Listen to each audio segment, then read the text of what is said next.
2 दिन, सिर्फ 2 दिन और एक मजाक में बनी पार्टी 60 लाख से ज्यादा फॉलोवर्स। नाम क्या है? कॉकरोच जनता पार्टी। अब सिस्टम में बैठे लोगों की हालत खराब है। कुछ लोग कह रहे हैं कि नहीं नहीं, ऐसा नहीं हो सकता, इसके पीछे जरूर कोई बड़ी ताकत होगी, कोई डीप स्टेट होगी, कोई पॉलिटिकल फंडिंग होगी। लेकिन सच शायद इससे भी ज्यादा खतरनाक है, क्योंकि इसके पीछे कोई नेता नहीं, कोई अरबपति नहीं, इसके पीछे देश के युवाओं का गुस्सा। जरा सोचो, आज का युवा क्या देख रहा है? एक तरफ मेहनत करो, दिन रात पढ़ो, कोचिंग जाओ, फीस भरो, सपने देखो, और दूसरी तरफ पेपर लीक, नीट, भर्ती परीक्षा, सरकारी एग्जाम, हर जगह सवाल। युवा पूछ रहा है, अगर पेपर पहले ही से लीक हो जाएगा तो हम पढ़ेंगे क्यों? फिर आती है बेरोजगारी, डिग्री है, स्किल है, लेकिन नौकरी नहीं। ऊपर से मीडिया का एक हिस्सा ऐसा दिखाता है कि जैसे देश में सब कुछ परफेक्ट चल रहा है, लेकिन जमीन पर बैठा युवक कह रहा, भाई हमारी लाइफ तो बस परफेक्ट नहीं है। सबसे दिलचस्प बात सुनो, लोग कह रहे हैं कि इसके पीछे कौन है, लेकिन रिपोर्ट्स के मुताबिक इसे एक इंसान ने शुरू किया, अभिजीत दिपके। कहा जा रहा है कि उन्होंने पहले राजनीति से जुड़ा काम किया था, लेकिन ये प्रोजेक्ट उन्होंने मजाक में शुरू किया। और फिर क्या हुआ? इंटरनेट ने इसे पकड़ लिया, मीम बना, जोक बना, और फिर अचानक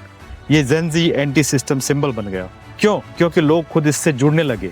कॉकरोच क्यों? क्योंकि शायद मैसेज है कि ये सिस्टम चाहे जितना दबाए, जनता फिर भी बची रहेगी, सवाल पूछती रहेगी। आज युवा सिर्फ नौकरी नहीं मांग रहा, युवा जवाब मांग रहा है। वो पूछ रहा है, पेपर लीक क्यों हो रहे हैं, भर्ती में देरी क्यों हो रही है, एग्जाम कैंसिल क्यों? और सबसे बड़ा सवाल, क्या संस्थाएं पूरी तरह स्वतंत्र हैं?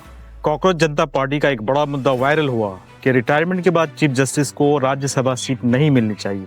ये मांग नहीं है, इस पर पहले भी सार्वजनिक बहस होती रही है, लेकिन ये मुद्दा किसी व्यक्ति का नहीं। जब जनता का भरोसा टूटता है तब मीम भी आंदोलन बन जाते हैं। अगर आज देश का युवा किसी चीज से सबसे ज्यादा टूटा है तो वो है एजुकेशन सिस्टम। बच्चों सालों से तैयारी कर, माता पिता जमीन बेचकर फीस भरते हैं, और फिर खबर आती है पेपर लीक। यहीं से गुस्सा पैदा होता है। लोग जवाबदेही मांगते हैं, नीति पर सवाल उठाते हैं, और शिक्षा व्यवस्था में सुधार की मांग करते हैं। युवा कह रहा है कि हमें भाषण नहीं सिस्टम चाहिए, हमें ट्रेंड नहीं ट्रांसपेरेंसी चाहिए, हमें जुमले नहीं फ्यूचर चाहिए। कॉकरोच जनता पार्टी सिर्फ एक मीम है या आने वाले समय का सिग्नल, ये आपको तय करना है। लेकिन एक बात साफ है, 60 लाख फॉलोवर्स किसी एल्गोरिदम से नहीं आते, वो आते हैं फ्रस्ट्रेशन से, गुस्से से और उम्मीद से। सवाल पार्टी का नहीं है, सवाल ये है, क्या सिस्टम युवाओं की आवाज सुन रहा है, या फिर एक दिन मजाक आंदोलन बन जाएगा? तो धन्यवाद, मिलते हैं अगले वीडियो में।